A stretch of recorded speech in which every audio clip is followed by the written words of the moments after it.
Tonight, disturbing allegations. We found evidence of a crime. It just wasn't a hate crime. Winnipeg police say an apparent anti-Semitic attack was staged by the victims. The criminal charge, mischief, but the harm could run deeper. We don't know why they chose us, but somehow they killed us. Susan Ormiston talks to survivors of the devastating attacks in Sri Lanka, plus the latest on the investigation. I think a lot of this is driven by digital technology. There's no off switch anymore for people. And tackling the problem of overwork and burnout in Canada. We've got solutions for you and your boss. This is The National.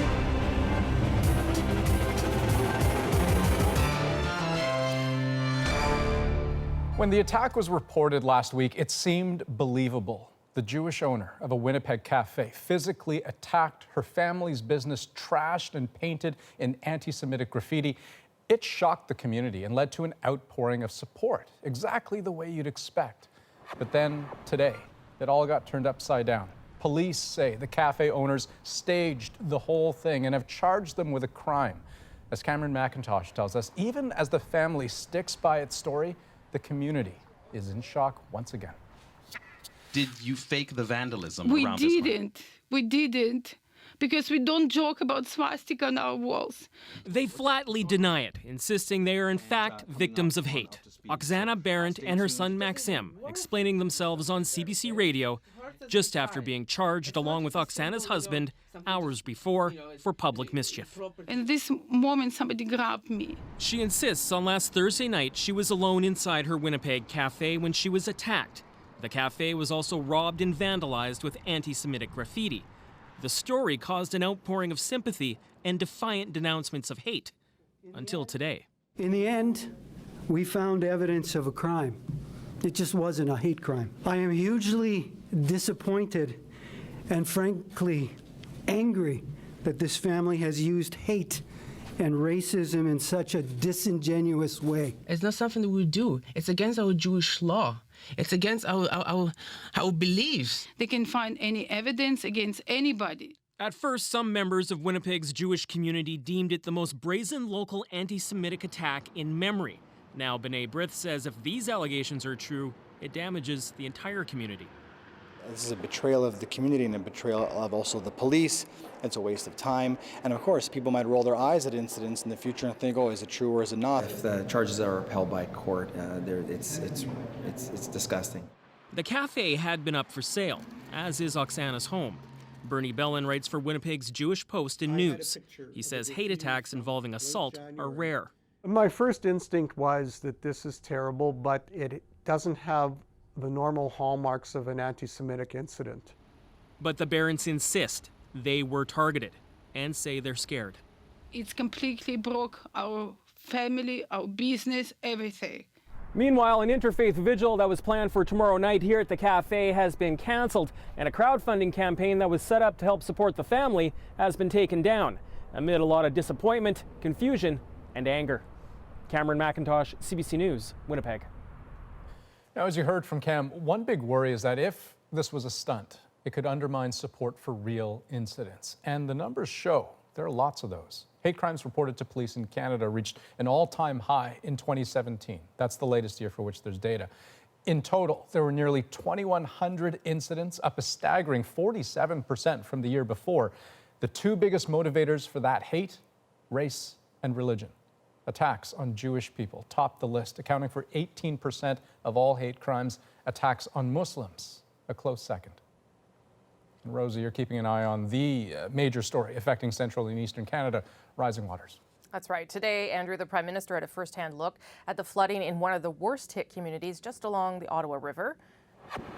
Once again, we're here noticing and noting how the floods across the country are a challenge. Justin Trudeau called the situation the new reality. With climate change, we're going to see more and more of these extreme weather events more regularly. It means we have to think about adaptation and mitigation and how we're going to move forward together. In New Brunswick, people are being told, get out while you still can. The message today is take advantage of the time available. It may mean making the decision to leave while the roads are still accessible. That's because tonight parts of the Trans-Canada Highway are being closed. Meanwhile, in Quebec, more rain added to the already swollen rivers. In the Ottawa Valley, people are pulling together to try and protect homes, filling hundreds of thousands of sandbags. They're desperately needed in Constance Bay. That's about 50 kilometers west of downtown Ottawa, on one of the widest stretches of that swollen Ottawa River. Olivia Stefanovic spent some time there today with one special group of volunteers. This small army of volunteers is in a race against time. Their mission? Deploy sandbags to homes before the water gets there. So this morning, I want to focus on these 4 homes. Yep. They're part of Team Rubicon, a volunteer relief group made up of first responders and military veterans. Some served in Afghanistan.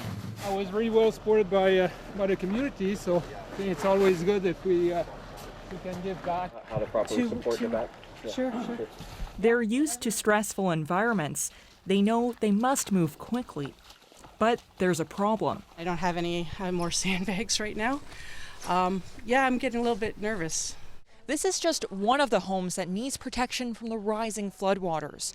Officials say thousands more sandbags are needed, along with as many volunteers as possible. All right, I'll do what I can, but right now we just don't have enough. I know. Don't worry about it. We're doing the best job we can. The team's commander isn't giving up yet. Evan Johnson also served in Afghanistan. He retired from the U.S. Army after sustaining injuries, then settled in Ottawa with his Canadian wife. Just bridge it across it. Now, he considers this an extension of his service.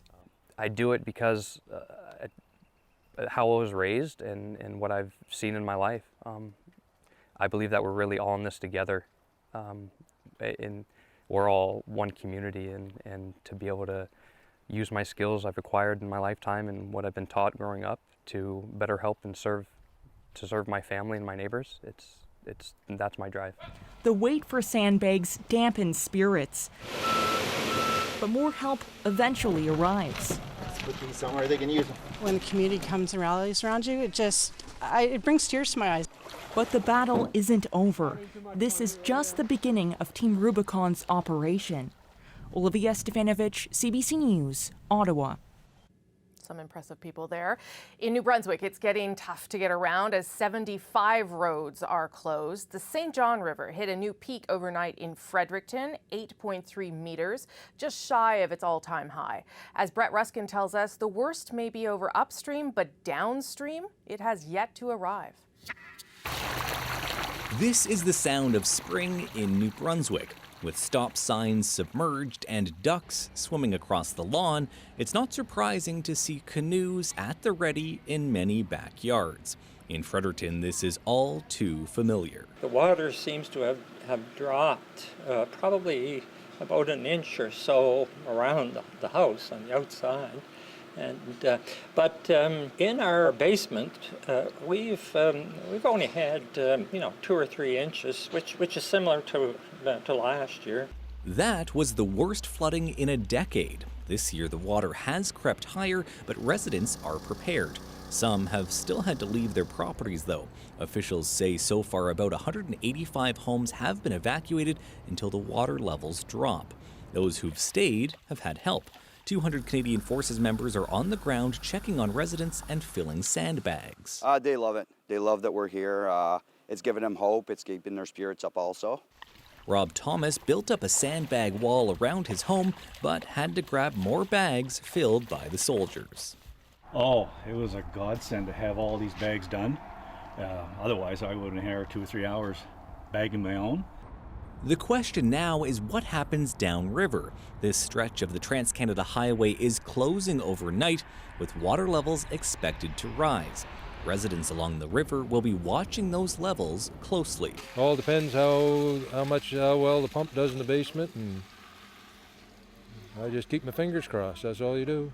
Those fingers will likely stay crossed for the next few days. While the water level here in Fredericton is now dropping, downriver, floodwaters are expected to keep climbing and may not peak until at least Friday.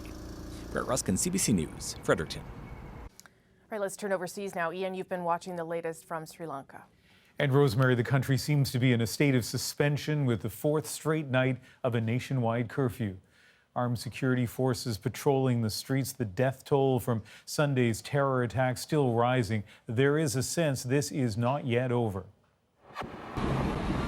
A controlled explosion in downtown Colombo. Police found a suspicious device in a scooter and another in a bag north of the capital. At least 58 people have been arrested so far, 18 in the last 24 hours alone. Sri Lankan officials urging calm and caution. There could be still a few people out there, but right now we are asking people to be vigilant. Authorities now say there were 9 suicide bombers. Locals, though investigators continue to probe links with ISIS, which claimed responsibility. Information about them is slowly emerging. Susan Ormiston has the latest from Negombo, a city engulfed in grief. No mother should have to bury her 23-year-old daughter like this. Killed at Mass, where Sajuni and her parents went every Sunday. She died of head injuries. One more on a growing list, nearly 360 dead now. That's today's tally, leaving so many thousands of mourners. This group, Catholic, in a majority Buddhist country, targeted by 9 suicide bombers, including one woman, all of them Sri Lankans. We feel very sad that this sort of a thing happened in our motherland, and we definitely have to condemn these sort of inhumane acts. Sajuni's mother sags under the weight of grief, losing her only child. Father Gregory Silva has been close to all this ever since Sunday. We didn't know what to do because this is not familiar to us. This nation is a nation of love and kindness and peace. So we don't know why they chose us, but somehow they killed us. There are so many funerals. As one group arrives, another is leaving, and so it goes. While the Sri Lankan government struggles to explain why intelligence warning of potential attacks like these wasn't widely circulated. This could have been, whether it could be avoided or even minimized. Reports tonight the president will dump the head of police and the defense secretary. The capital is still under tight security with a nightly curfew. Churches targeted like St. Sebastian's are closed indefinitely, still reeling from the horror of a holy day desecrated. We can't show you inside St. Sebastian's Church. It's all cordoned off now because forensics are in there piecing together what exactly happened. The priests have gathered here in a nearby house, absolved of their ordinary duties. They're now presiding over funerals. Their work now, grief counseling, including for themselves. Last Sunday, when the suicide bomber blew up this church just as Mass was ending, Father Apuami was at the altar. What did you think? After that, I saw my people are bleeding, weeping, and they are running there, over there and finding their relations, something. So I feel very sorry, big tragedy and disaster. So I met them and I try to help them. Sri Lankans are tending their dead, row upon row. This cemetery, brand new, sprouted from bare land just on Sunday when it was clear there wasn't enough space for all the coffins. There are 42 people laid here now. More will come tomorrow, as this country prays for calm. Susan Ormiston, CBC News, Negombo, Sri Lanka. Over the course of the day, more about the suspected bombers has emerged. According to Sri Lanka's Deputy Defense Minister, they had at least one thing in common: lives of privilege.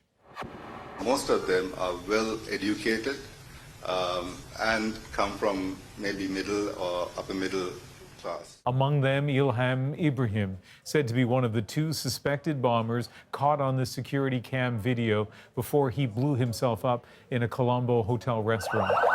Within moments, his brother did the same at another hotel. When police raided their home, his pregnant wife reportedly also detonated a suicide vest, killing 3 children and 3 police officers. They were sons of one of Colombo's wealthiest Muslim families that neighbors say kept to themselves. Very well connected, very rich, politically connected as well. Another bomber is said to have studied engineering in the UK and Australia. Some of the bombers reportedly had earlier run-ins with police. Let's turn to the U.S. now. We're almost a week after a redacted version of the Mueller report was made public. It's still setting the political agenda. President Donald Trump, he's still defiant. But the report has saddled his Democratic opponents with a big decision: to impeach or not to impeach. Remember, the special counsel did not establish that Trump conspired with Russia in the 2016 election, but Mueller did outline many episodes of questionable presidential behavior, like firing FBI Director James Comey, even trying to have Mueller himself fired. Summarizing things this way: while this report does not conclude that the president committed a crime, it also does not exonerate him. Many think that sets the stage for impeachment proceedings. So here's what Democrats have to decide. If holding the president to account risks angering 2020 election voters, will it have been worth it? Here's Paul Hunter. In the eyes of Democrats, he remains a walking, talking, red tie wearing target. But as ever, a tough one to take on. Well, we're fighting all the subpoenas. Donald Trump today emphasizing he's pushing back hard on Democrats who've subpoenaed his financial records and other documents and who want access to White House officials, past and present. Multiple requests have already been denied. I have been the most transparent president and administration in the history of our country by far. Unproven as that may be, Trump can indeed stall congressional investigations simply by saying no. If nothing else, it slows them down. Today, Democrats accused the White House of openly directing federal employees to ignore subpoenas. Is an existential threat, this administration, to our democracy in terms of our Constitution. A key demand for Democrats, an unredacted copy of last week's Mueller report, seen as critical for the biggest question of all, whether to try to impeach the president. Say some, it could serve to rile up his supporters. What I worry about is that works to Trump's advantage. While others insist now's the time to step up. And the way we step up is to begin impeachment proceedings. I think he's made it pretty clear that he deserves impeachment. I believe Congress should take the steps towards impeachment. And yes, Trump today fired back on that too. If they try to impeach, he tweeted, I would first head to the U.S. Supreme Court. It's the big question facing Democrats right now, whether to impeach. Do it and risk motivating Trump backers, or ignore it and risk alienating their own supporters. No easy choice. Paul Hunter, CBC News, Washington. Among the other stories we're following tonight, Canada's response to threats of war, and that's a quote from the Philippine president over garbage. I don't think threats are particularly helpful, but we do take the issue seriously. I think that there is a solution that can be found in the coming weeks. The issue has been brewing since 2013 when a Canadian company shipped more than 100 containers to Manila. The company claimed they were filled with recyclable materials, but instead it was just household trash. Yesterday, the Philippine President, Rodrigo Duterte, threatened to declare war and ship the decaying garbage back. Montreal wants to ban all single-use plastic and styrofoam food packaging by the end of next year. That includes plastic straws and cutlery, along with styrofoam cups and meat trays. The plan is to launch consultations and then pass a bylaw in 2020. And ahead tonight, if work has you feeling burnt out, stick with us. We'll explore some solutions. And some passengers say they are scared. How can Boeing get them to trust the 737 MAX again? First, how artificial intelligence could change the future of our healthcare. First comment out of my mouth when I saw this was like, whoa. But does it all come at a cost? That's next on The National.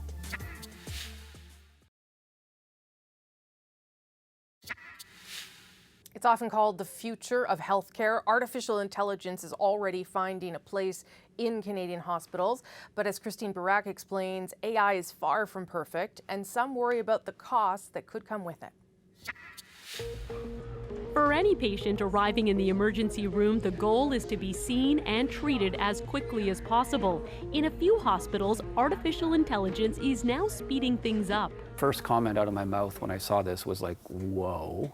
At Humber River in Toronto, powerful computers are now accurately predicting how many patients will arrive in the emergency department 2 days in advance.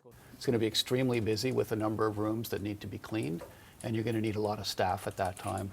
The predictions come from software processing real-time data on admissions, wait times, transfers, and discharges stretching back over a year. It's finding patterns and pinpointing bottlenecks. So how long it takes your doctor to see you, how long you're waiting for your bed to be cleaned, how long you're waiting to get up to your room. If you can shorten each one of them, you can start saving a lot of money. Patients are now moving through the system faster, allowing the hospital to see an average of 29 more patients a day. The potential for really almost a revolution in healthcare in the next few decades is huge. Joshua Bengio is one of the pioneers of deep learning, an advanced form of AI. Based on the data they're fed, computer programs can now make assumptions and learn as they go, much like the brain does. Pathology, dermatology, and radiology departments will likely be the first to see major changes. All of these images right now are processed by people who painstakingly have to look at all the details and check for problems and so on, and can sometimes be distracted and miss things. Machines can be trained to be as good or better than doctors or technicians at these tasks. But in order for machines to learn, they need vast amounts of information from us. In our hunger for more data, in order to power these tools, are we introducing a form of surveillance within our society? This bioethicist isn't against AI integration in healthcare, but warns anything involving big data, profit-driven companies, and healthcare should be heavily regulated. And AI won't necessarily serve everyone fairly. The algorithms aren't coming out of nowhere. It's human beings who are creating those. So any of the biases that we might have ourselves, we bring those in. We may not even be aware of those. The companies that are building those devices should be accountable, should have a responsibility to explain how the system is designed. It's going to happen. Everyone agrees AI offers huge potential for improving medical care. Have you traveled outside the country? But the heart of medicine is trust and human interaction. Finding the balance will be a challenge. Christine Burak, CBC News, Toronto. And up next on The National, all week we've been looking at why Canadians are burning out at work. Tonight we're talking solutions. Excellent. And a little later, a birthday party like no other. You look gorgeous. Wow. I hope you don't mind. You're going to be on the news tonight. That's ahead in the moment.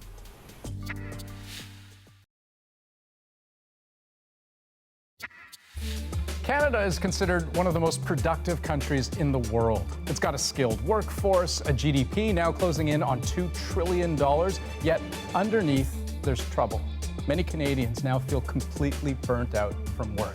It's a real health issue, but left unchecked, a serious economic one too, potentially. So what can be done to make things better? Whose responsibility is it? And what role can government play? Tonight, in our series on work stress, we'll tackle those questions. Jay Goldman is the managing director at Click Health. It's been recognized as one of the best managed companies in the country.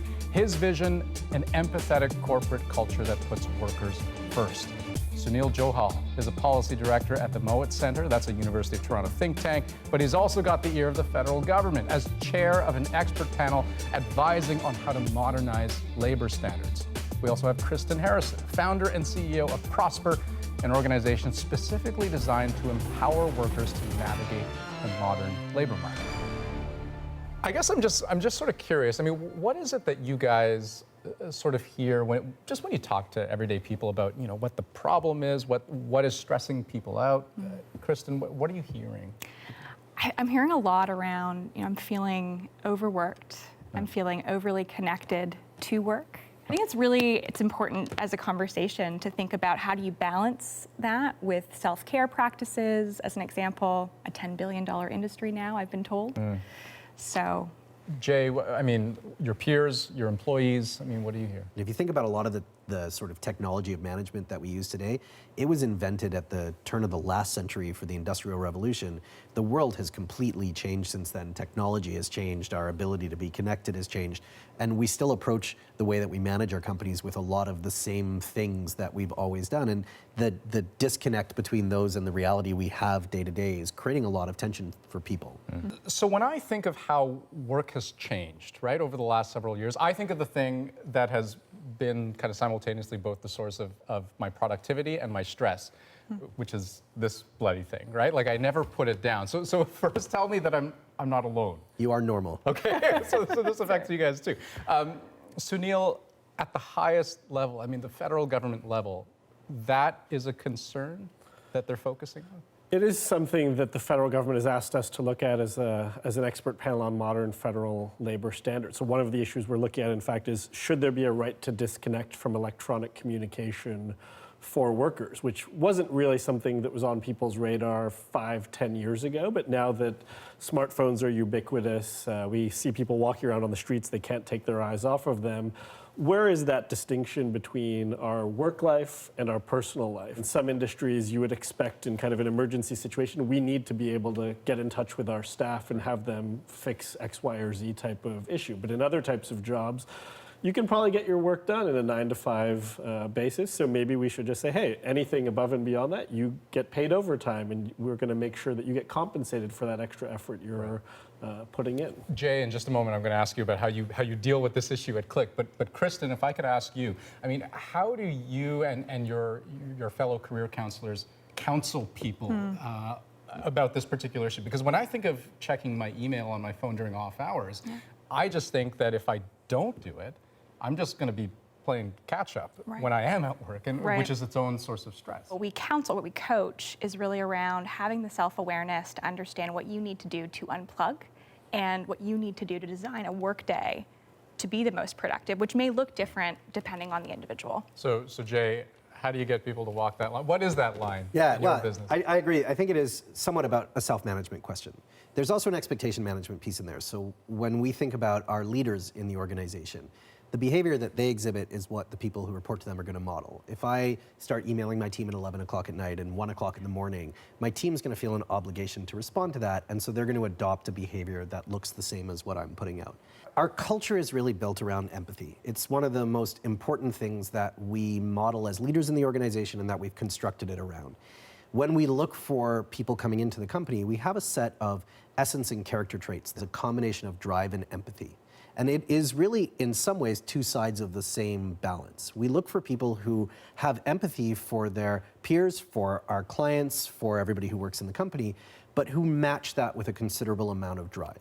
And if you only have the empathy side, then you don't end up getting a lot done, but everybody feels really good about it. Right. And if you only have the drive side, you get a lot done, but nobody feels good about it. So when you pair those two things together, you get an environment in which people can be competitive, can strive to grow personally and to grow the company, but can do it in a way that has considerable empathy among their colleagues internally and with our clients. So Jay's got it all figured out. I mean, but Sunil, how far should government go in regulating workplaces? You know, in effect, sort of forcing them to take an approach that is more employee-centric, if we can put it that way. I mean, I think it's really hard for government to do that. I mean, I think we can set minimum floors for behaviors and expectations, but when it comes to something like electronic communication or culture, I mean, that's just such a firm level behavior. It's really hard for government to come in and say, you should model what Jay's doing at his firm to all the other firms in his sector. I think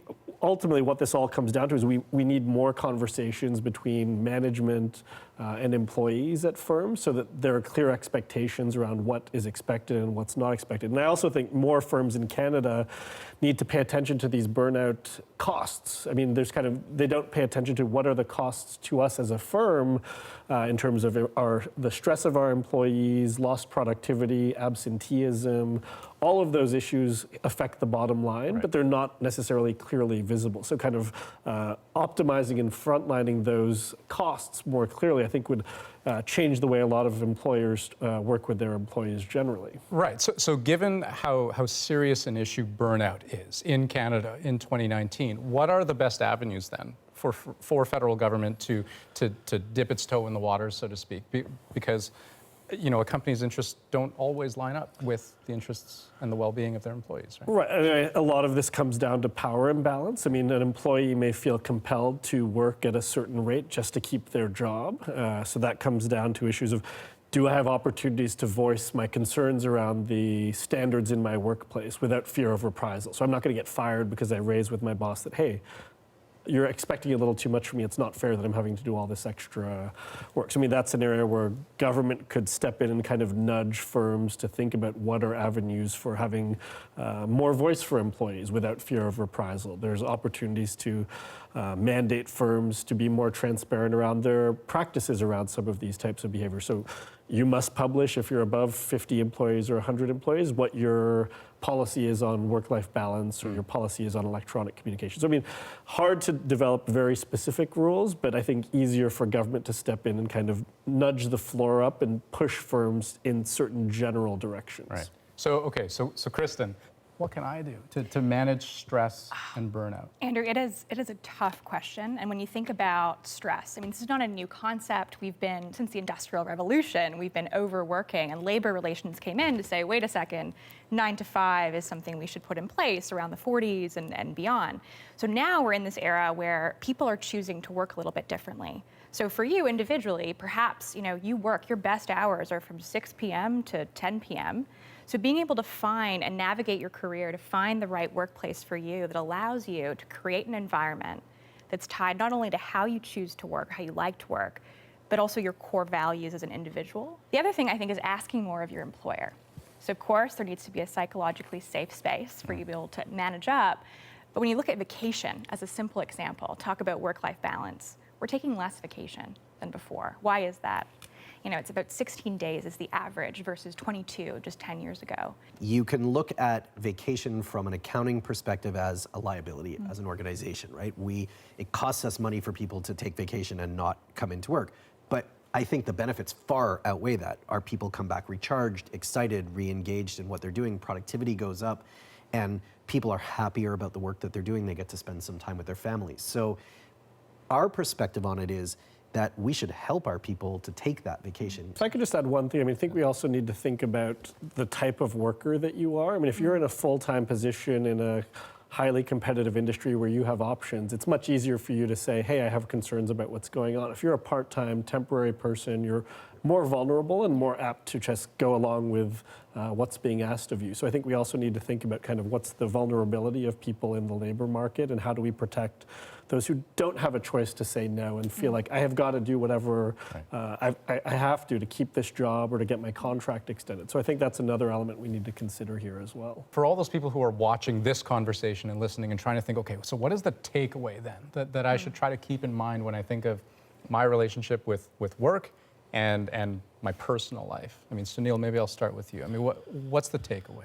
Sure. I mean, we know that about a quarter of Canadian workers are highly stressed right now. That's, I think, an unsustainably high number. We have to put these conversations on the table. We don't want everybody kind of thinking, well, I can't say anything about it because it's a hidden issue and I've got to keep up with the rat race. Hey, if everybody admits that there are some issues in terms of how we balance work and life, we have government at the table, we have employers, we have workers, we have unions, at least we can then chart a path forward that builds a more inclusive, sustainable workplace for everybody. And I think this is literally what you're working on. That's one of the things we're looking at with this panel. And what's the timeline for when? So our panel's report is due to the federal labor minister at the end of June, so it should be public shortly thereafter. Kristen, final thoughts?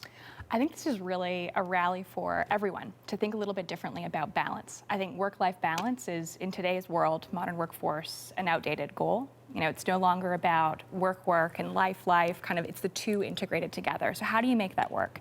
I think for the employer, it's a rally cry to say there's 3 things that you should really focus on. 1, thinking through how you can support your people with the tools they need to be successful. The second thing is really focusing on supporting a culture that is psychologically safe to provide room for creativity. That's a required skill of the future. And the third piece is really setting the tone by making vacation, as a very simple example, making that mandatory.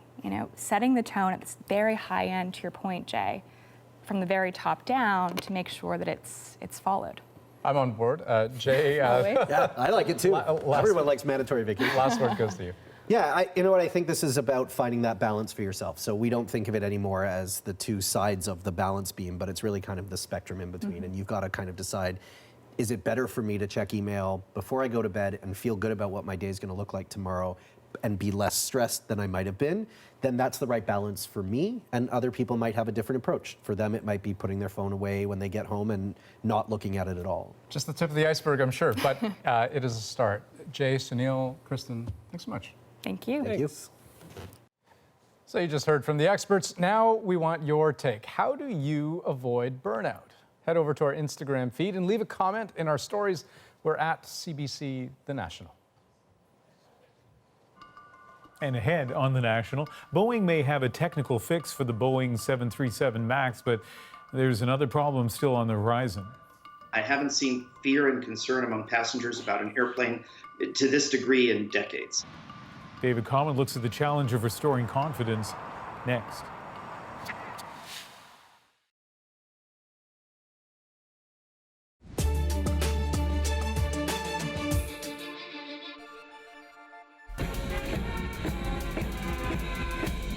Kim Jong-un is in Russia ahead of his first meeting with President Vladimir Putin. That is happening in about an hour. The North Korean leader was welcomed earlier by military band and guard of honor.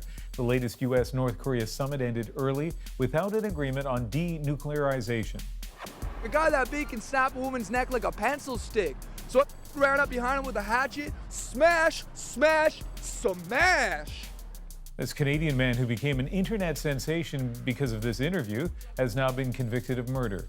Kai the hitchhiker was called a hero after saving a woman from an assault in 2012. His viral fame even leading to this appearance on Jimmy Kimmel's Late Night Show. What do people say to you when they see you? They say, hey, you're Kai. You're that dude with the hatchet. Turns out Kai had a dark side, and today he was convicted of first-degree murder in the beating death of a man in New Jersey almost 6 years ago. Boeing's bottom line has taken a beating in the wake of two deadly crashes involving the 737 MAX 8. Grounding the jet and decreasing production has cost the company at least $1 billion so far. First quarter results show revenue is down 2% compared to the same time last year. The full extent of the damage won't be clear for several more months, and Boeing says it will be issuing a new financial forecast for 2019. But while the apparent problems with the MAX 8 have been fixed, as David Common explains, convincing passengers it's safe could take much longer.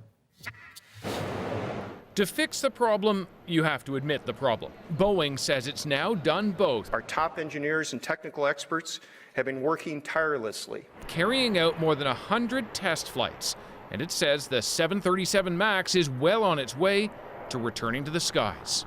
Additional training and educational resources we're developing and deploying will do the job. And that will be a shift. Boeing originally had not alerted pilots to the existence of the now problematic system, let alone required that they be trained on it.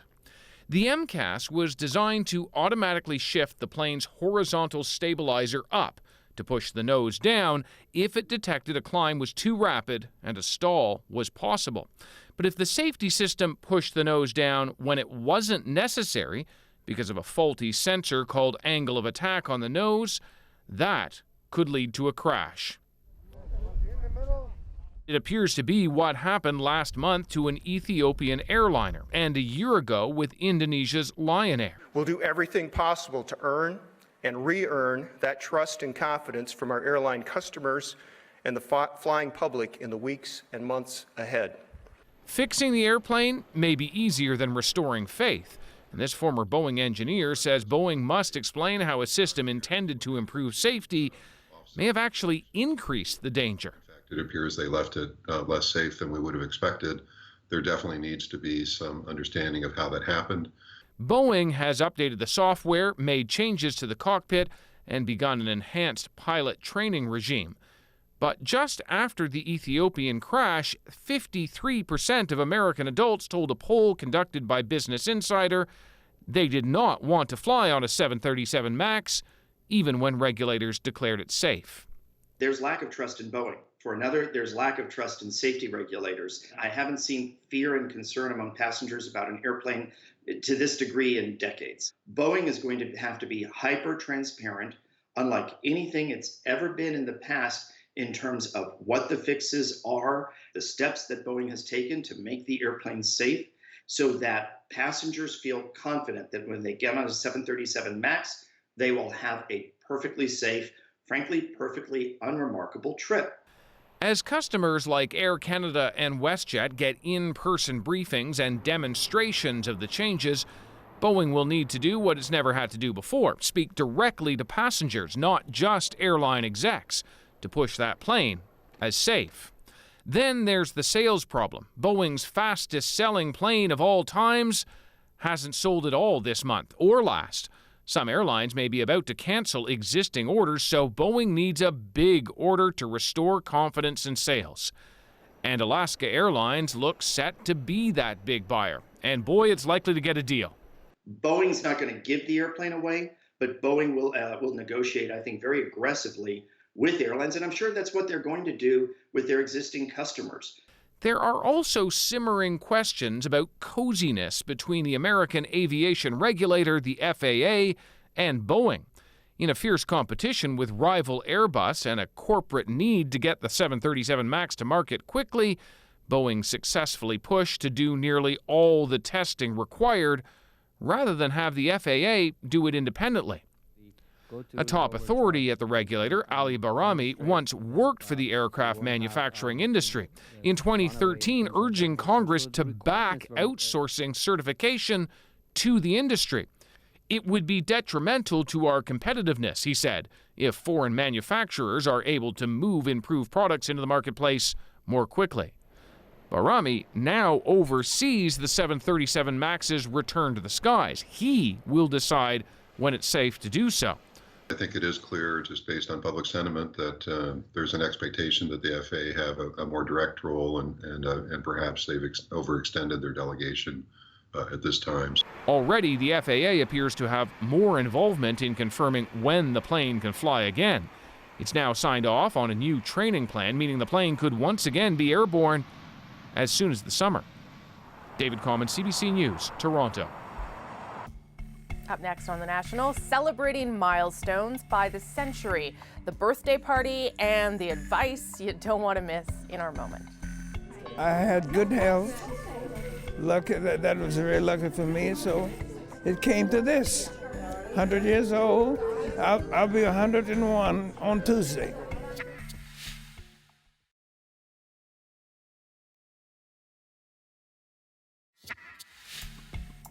Age is what brought these three together to celebrate today. They are now part of a rather exclusive club. Its only requirement more than a century of life experience. But they aren't the only ones turning 100 or older. This birthday bash celebrated 18 centenarians. They tell us what it takes to make it to over 100 in our moment. Nice to meet you, Elizabeth. You look gorgeous. Wow. I hope you don't mind. You're going to be on the news tonight. Old? I'm over 100. I'm 2 and 2. I'm 101 now. 100 years old.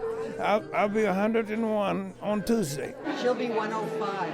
It's just a matter of the right genes on the both sides. When you're young, you can do just about anything you want to do, but be good to yourself and be good to the people around you. Just have fun, and that's it. Enjoy life, and that's what I did. But I worked hard too. But I would say, all in all, simple living would be the answer. Now they got all kind of fancy foods, and everybody's afraid to eat, afraid they'll get fat. But we just ate what we wanted, and when we wanted to eat, we ate. Sold. Love that guy. Also, I can't believe any of them are 100. Like, seriously, they all look fantastic. And I am taking, I think his name was Mozart. I'm taking his advice, and I'm just going to eat cheesies every day now. Yeah, so funny, I'm not sure that's what he meant when he said what he said. But I will agree 100% with you. Those folks look amazing. Right. But yeah, you see the common thread, right? Food, hard work to the things that they owe a lot to. Just think of what they've seen. I was trying to capture that. And the oldest, 108 years old, when that person was born, William Taft was the U.S. president. Robert Borden was the prime minister. They've lived through 17 prime ministers, 19 presidents. Imagine the stories they can tell, and they clearly are still able to tell stories. They're so have such energy. That is The National for April 24th. Good night. Good night.